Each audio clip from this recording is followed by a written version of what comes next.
So Javier asks, how do you imagine Metablox in 2 to 3 years?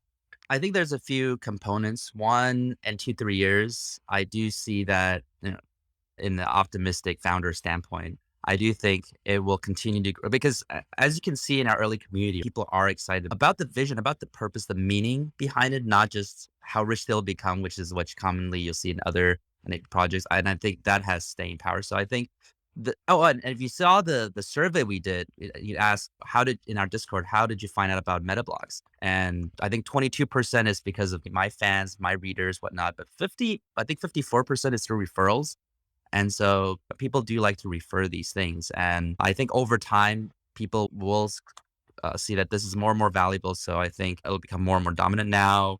I see that we obviously have opened a lot more cities. People are rooting memories. And I think it will be important, useful for people to also look at, oh, what are the most meaningful memories or the four memory marks? What are the most inspiring memories here in this city, in this neighborhood? Or what are the most heartwarming ones or even solemn ones?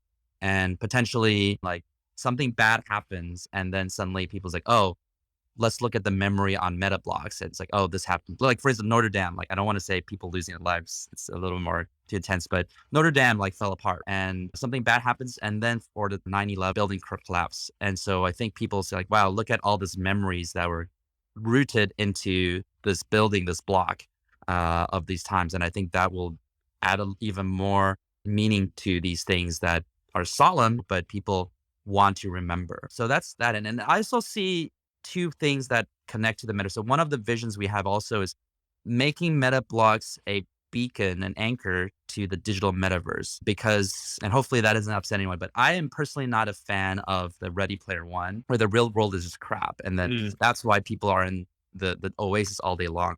I think the real world is vibrant. It's good. People should try to make great memories here. So I want to have a beacon where example, which is like a loyalty check-in solo mode program. So like let's say you're in the digital metaverse and you're playing these games, you have your persistent and interoperable NFT avatar. And let's say you play a game and you get some angel wings. And then supposedly you can go to the physical location and let's say go to a restaurant who is working with this Metablocks and they say, hey, you have this angel wings, so you're a VIP at this restaurant. You get some special status or whatever. That's cool here. Or the other way around, you know that, hey, if you want to get this really cool sunglasses for your digital avatar, you can't just go somewhere in the digital metaverse. You have to physically, let's say, fly to San Francisco and go to this location, go to this pub or this place, and then now you can get these sunglasses. So no one else in the digital metaverse besides you who physically came here and other people physically came here has that. So that's the beacon stuff with the Web3 connection. And then because I worked on a lot of VR stuff as the head of creative labs for HTC and Vive, I also see that there's going to be a lot of AR in the future. I don't really think it will be 2, 3 years, but down the road, it will also be very nice to if when people have a lot of AR devices and Apple's double downing on this, a lot of companies are doubling down on this. A lot of big companies are believing this is going to be the inevitable future. Like when a lot of people are having AR devices, you can go to a city and tour, and then these memories just show up saying, hey, this happened here. This is again my analogy. Like this is the basketball court that Michael Jordan practiced when he was young. This is the garage from Steve Jobs when he started his first company, Apple. So I think those things will be yeah. very meaningful. And then even to the extent of seeing a lot of NFT shelf displays. So people's Star Atlas spaceships hmm hovering above people's buildings or their bored ape peeping out the windows. I think it'll make the experience of exploring a city way more interesting and vibrant. Yeah, I agree. Absolutely. I think I want to double down on that aspect. So in 2 to 3 years is a long time for technology. And what we're fully going to be focusing on is the aspect of those memories. So you kind of talked about how can we experience those memories when we travel to a new city? Because when we travel to a new city, what do we usually do? We see obviously all the touristy stuff, but we look at the artwork. We go at the cafes. We listen to the people talking in those cafes. You come here to San Francisco, there's many people that come to the Mission Street or Mission here in Valencia Street, and there's a lot of street art. It's wonderful. People come there and they take that tour and they try to experience all that culture and all that history from a city. And our goal is to not just experience it there in person, but while you're experiencing that in person, how amazing would it be if through augmented reality, you can also experience those most meaningful memories of the people who lived through it here. I mean, talking about people who lived in, I'm just saying San Francisco because I live here right now and that's our first city. What was it like 10 years ago, 20 years ago, 30 years ago, 50 years ago? You see many times shared on Twitter, like, oh, this is what San Francisco or this is what this city looked like 100 years ago. And you see what they were wearing, what they were doing, how they were working. And I just think that's a beautiful thing to bring to society. We believe memories are important. We believe we need to pass it down to the next generation so that they know where they came from, so that they can learn and grow. And I feel it just really grounds a person and allows you to experience a culture like never before. So I would say it sounds fast and tedious, but I think we can make headway. Right now, we're just doing images plus text. I think that's a good start. Afterwards, video. Afterwards, I mean, I would love to do audio as well, listen to the music that people were listening to there. So I think really focusing in on that in the next few years is what we're going to be doing. And I will compare that other products. So when you hear Metablox, often because we're doing virtual land, many investors that we've talked to talk about the Decentraland and Sandbox, talk about Upland, Super App.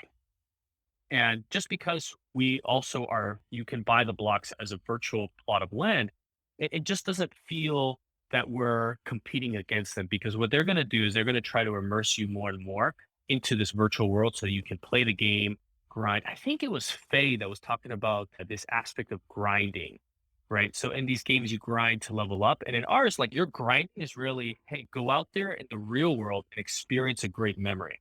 Like if that's grinding, then I'd like to grind for the rest of my life.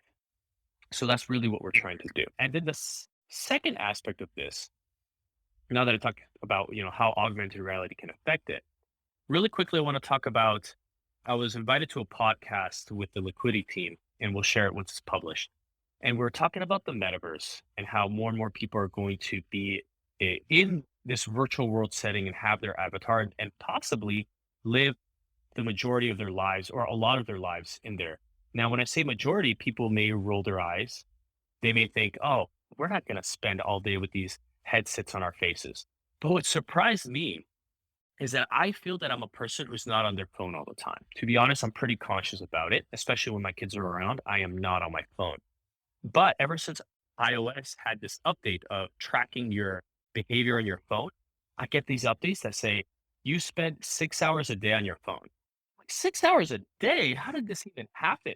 I was consciously trying not to spend too much time on my phone. I actually have deleted Instagram and Facebook and I never use TikTok, but if I did, I would probably delete that too on my phone so that I don't spend more and more time on it. But yeah, I'm spending 6 hours of my day just on my phone.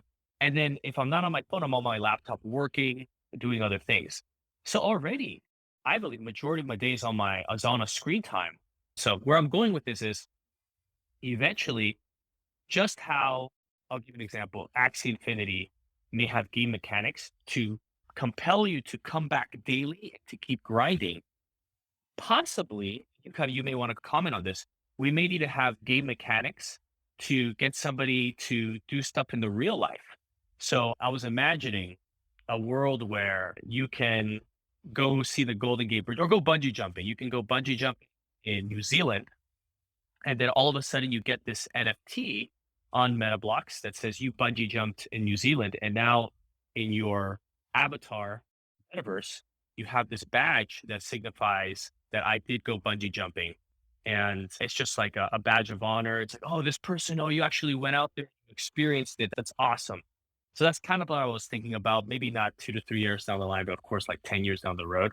And if you think about it, the most positive thing about Pokemon Go, if people talked about it, is Yeah. that it got people to go outside and people mingled. And you look at a whole park of people suddenly talking to each other because they notice each other play Pokemon Go. When Pokemon Go launched, we wrote a blog post about all the problems and that it can face, blah, blah, blah. But the positive thing of it is it got people to go outside and experience life and meet new people. And I think this is something that we could do too as a potential because again, our thing is that we're doubling down on the real world, right? You have Upland and some other projects that also just have the idea like, hey, why not make real world a Monopoly game? But that's as real as it gets, right? It's the real world location, but then it's the game. We want to Yep. double on the real world. Says no, the real world is just the setting, but we want real memories to supercharge it, real life experiences to level things up. And I think that story behind the image is very important too. Back to that point Jim was making. Like I remember when I go to the Getty Center, a very famous museum, And I'm just like, "Oh, plate, oh, face, plate," and I just walk through the whole museum really quickly because I don't have any context. But then, there was one time where there's actually a guide, and they were telling me the story, and sometimes actually start reading it, and it's like, "Oh, historically, why is this significant? During the time, they didn't have this resource, so therefore they had to do this." And then it like, everything became meaningful, and it's like, "Wow, like, I need more than a whole day to actually experience all these things." So I think that's why when we talk about adding memories, it's not just a photo, it's also that write up about why was this meaningful and useful and important.